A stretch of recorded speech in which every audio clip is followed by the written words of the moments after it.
Seiring dengan banyak sekali bermunculan kelas-kelas baik itu offline ataupun online tentang uh, pengembangan diri, tentang spiritualitas, tentang abundance dan lain sebagainya, banyak sekali bermunculan pertanyaan ke saya, teman-teman.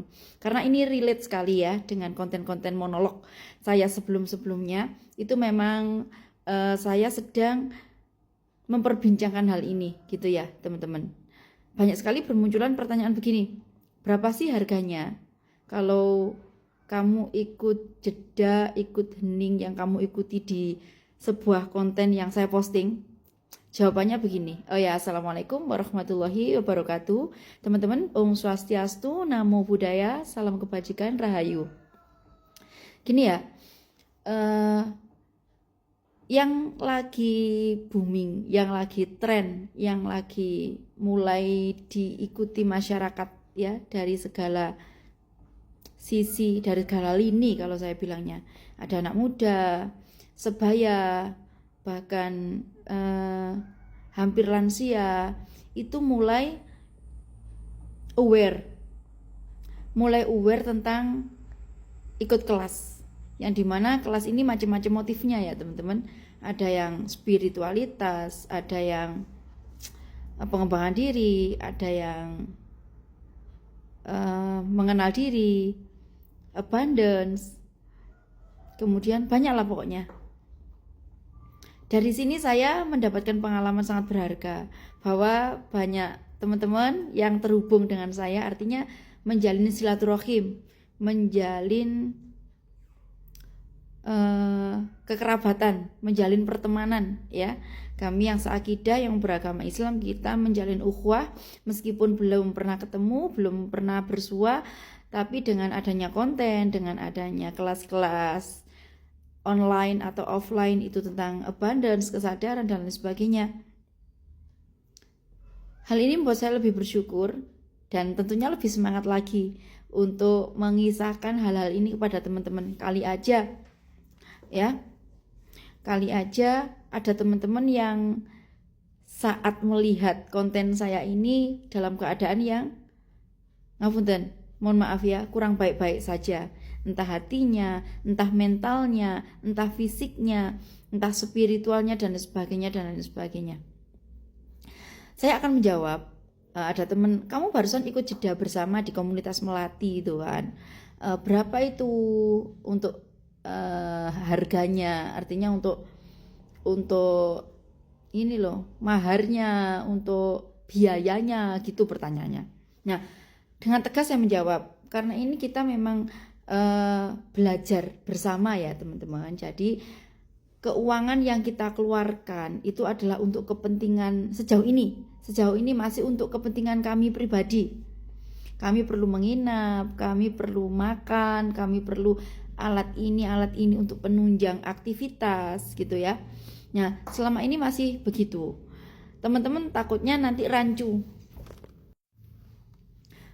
dan salah paham dengan adanya kelas-kelas bermunculan yang banyak banget. Itu saya tidak tahu.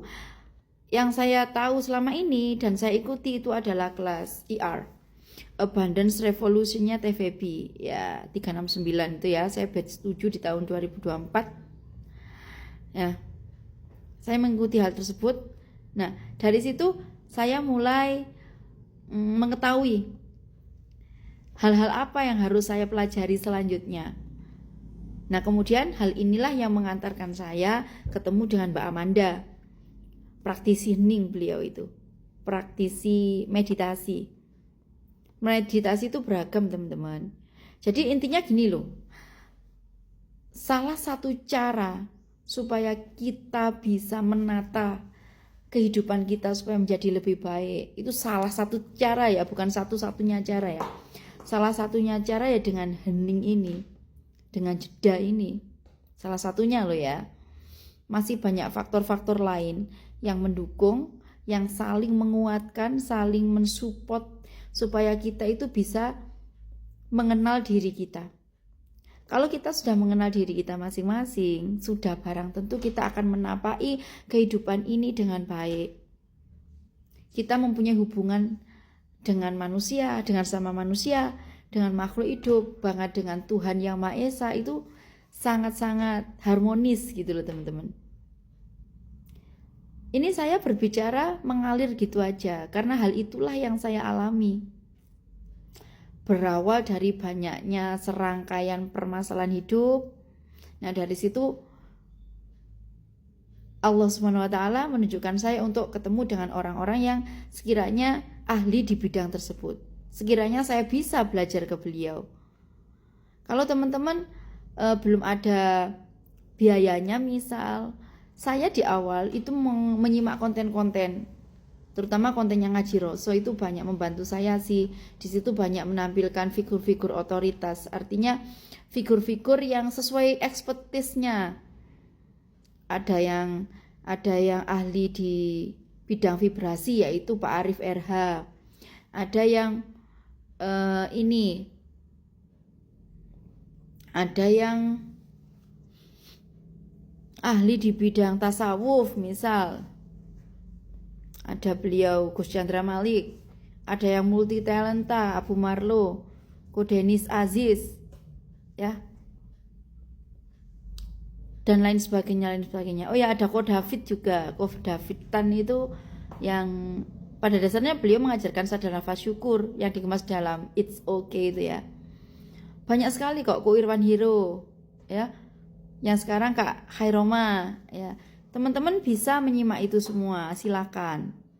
Sambil teman-teman berkesempatan untuk ikut kelas baik yang online atau offline. Ya. Oh ya teman-teman, sebelumnya saya mau ngasih bocoran. Teman-teman boleh kok satu hal kecil yang teman-teman lakukan supaya merasa hidup kita itu lebih ringan, lebih mudah dijalani, yaitu dengan sadar nafas syukur sih.